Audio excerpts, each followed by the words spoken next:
సంవత్సరాల్లో ప్రజలు ఎన్ని ఇబ్బందులు పడ్డారనేది ప్రతి ఒక్కరికి తెలిసిన విషయమే. ఆ విషయాన్ని గుర్తించే ఇవాళ తెలంగాణ రాష్ట్రంలో పెద్ద మొత్తంలో భారీగా ఇవాళ తెలంగాణలో టీఆర్ఎస్ బుద్ధి చెప్పి ఇవాళ కాంగ్రెస్ కి మా రేవంత్ రెడ్డి గారిని గెలిపించడం జరిగింది. రేవంత్ రెడ్డి గారి ముఖ్యమంత్రి పాలనలో సజావుగా ఎలాంటి ఇబ్బందులు లేకుండా రేపు తెలంగాణ అభివృద్ధి చేయడానికి ముందుకు వెళ్తాయని చెప్పి కూడా మీకు తెలియజేస్తా ఉన్నా.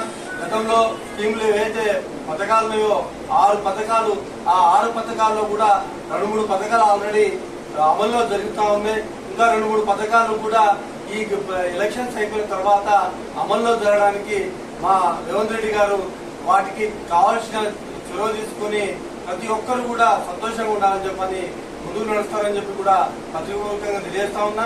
ఇక బీజేపీ పాలన అంటే గతంలో పెద్ద నోట్ల రద్దు అనే కార్యక్రమాన్ని బీజేపీలో మన 2016లో తీసుకొచ్చిన ఆ ఏదైతే పెద్ద నోట్ల రద్దు కార్యక్రమం ఏదైతే ఉందో అది దానివల్ల మన ఆర్థిక వ్యవస్థ మొత్తం పూర్తిగా దెబ్బతిని నానా ఇబ్బంది పడ్డ సందర్భాలు కూడా ఉన్నాయి. ఆ రోజు నుంచి ఈ రోజు కూడా ప్రజలు కూడా కోలుకోలేని పరిస్థితి. బ్లాక్ మనీ బయటికి తీద్దామని చెప్పని అనేసి ఇవాటి వరకు కూడా ప్రతి జీరో అకౌంట్లు తెరవండి, జీరో అకౌంట్ లో ప్రతి ఒక్కరికి 5 లక్షలు 10 లక్షల రూపాయలు జమ చేస్తానన్న నరేంద్ర మోడీ ఈ రోజు కూడా 1 రూపాయి కూడా జమ చేయలేదనేది ప్రతి ఒక్కరు కూడా తెలుసుకున్నారు.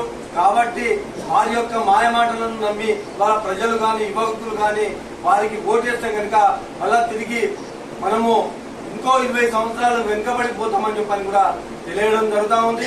గత 10 సంవత్సరాల యొక్క పరిస్థితులను బట్టే గత 10 సంవత్సరాల వారి యొక్క పరిపాలన విధానం చక్కగా లేకనే ఇవాళ ఆర్థిక వ్యవస్థ దెబ్బతిని ప్రతి ఒక్కరు కూడా నానా ఇబ్బంది పడతా ఉన్నారు. సరైన సమయానికి ఉద్యోగ జీతాలు గాని కాంట్రాక్ట్ బేస్ లో పనిచేసే వాళ్ళకి భత్యాలు గాని ఏవి కూడా రాకుండా నానా ఇబ్బంది పడే పరిస్థితి ఉంది. అదేవిధంగా స్థానిక సంస్థలు ఏవైతే ఉన్నాయో ఆ స్థానిక సంస్థల్లో కూడా సరైన సమయానికి బడ్జెట్లు అలాట్ చేయకుండా నానా ఇబ్బంది పడుతున్న సందర్భం. ఇందులోకి బయటికి పడాలంటే ఖచ్చితంగా కేంద్రంలో కాంగ్రెస్ పార్టీ రాహుల్ గాంధీ గారు ప్రధానమంత్రి కావాలి. కాంగ్రెస్ పార్టీ అక్కడ కేంద్రంలో రావాలి. ఇక్కడ తెలంగాణలో మన కాంగ్రెస్ పార్టీ ప్రభుత్వం ఉంది కాబట్టి ఖచ్చితంగా మన రాష్ట్ర అభివృద్ధికి దోచుకుంటుందని చెప్పి నేను తెలియజేస్తూ పత్రికాముఖంగా ప్రతి ఒక్కరికి 39 గ్రామ పంచాయతీలకు గాను 45,000 చిల్లర ఓట్లున్నాయి. ఈ 45,000 చిల్లర ఓట్లలో ఖచ్చితంగా కాంగ్రెస్ పార్టీకి ఈసారి 30,000 ఓట్లు పడే విధంగా ప్రతి ఒక్కరు కూడా ఆసక్తి చూపుతున్నారని చెప్పి కూడా తెలియజేస్తూ మేమందరం కూడా కృషి చేస్తా ఉన్నాం. కాంగ్రెస్ పార్టీ భారీ మెజార్టీగా గెలవాలని చెప్పి కూడా మేము తెలియజేస్తా ఉన్నాం. ఒక్కటే మాట, గతంలో జరిగిన విషయాలను దృష్టిలో పెట్టుకోనో లేకుంటే వారి స్వార్థాలకు ఏదేదో మాటలు మాట్లాడుతూ ఉన్నారు. ఆ మాటలను మానేయండి. మేము కూడా చేయి గుర్తుకే ఓటేమని చెప్తా ఉన్నాం కానీ వేరే ఏ గుర్తు కాదు. వారు మాట్లాడే పద్ధతిని చూస్తే అసలు చేయి గుర్తు ఓటేయాలా వద్దా అని కొంతమంది జనాలు కూడా సంక్షోభంలో పడుతున్నారు. కాబట్టి దయచేసి కాంగ్రెస్ వాది, కాంగ్రెస్ కార్యకర్త, కాంగ్రెస్ లీడర్ అయి ఉంటుంటే చేయి గుర్తు ఓటేసే వాళ్ళని అందరినీ ఎంటర్టైన్ చేయండి, ఎంకరేజ్ చేయండి. వారు చెప్పే మాటలకు వారు ఒకవేళ నేను ఒక కాంగ్రెస్ పార్టీ వాదిగా, నేను ఒక కాంగ్రెస్ పార్టీ కార్యకర్తగా మాట్లాడుతున్నా.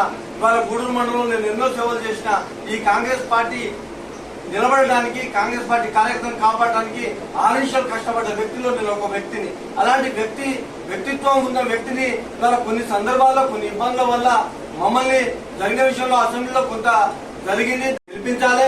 అదేవిధంగా బలరాం నాయక్ గారు చాలా సౌమ్యుడు, భోలాశంకరుడు. సీతక్క గారు చెప్పారు భోలాశంకరుడు అంటే వాస్తవానికి కపటం లేని నాయకుడు అంటే బలరాం నాయక్ అని చెప్పి మనం చెప్పడానికి ఉన్నది. ఎందుకంటే 2019లో కేంద్ర మంత్రిగా గుర్తించి కేంద్ర మంత్రిగా ఇచ్చిన సోనియమ్మ, ఆ సోనియమ్మకు విజయంగా ఇప్పటి వరకు ఎన్ని ఇబ్బందులు వచ్చినా, ఎన్నిసార్లు ఓటింగ్ పాలైనా కూడా కాంగ్రెస్ పార్టీని వదలకుండా, కార్యకర్తలను వదలకుండా బలరాం నాయక్ అనే వ్యక్తి ఇక్కడ కార్యకర్తల కోసం 6 నిమిషాలు కష్టపడతా ఉన్నాడు. అలాంటి వ్యక్తి మనకు రావాలంటే చాలా అదృష్టం కలిగి ఉండాలి. ఎందుకంటే బలరాం నాయక్ గారు మనం ఏదో అనుకున్నాం, ఆయన చెప్పేది తక్కువ చేసేది ఎక్కువ. కేంద్రం నుంచి ఎన్నో బడ్జెట్లు తీసుకురావడం జరిగింది. మన గూడూరులో ఎప్పుడు చూడండి ఈ విధంగా నేషనల్ హైవే రోడ్డు, అదేవిధంగా ఏకలవ్య స్కూల్స్ కానీ, అదే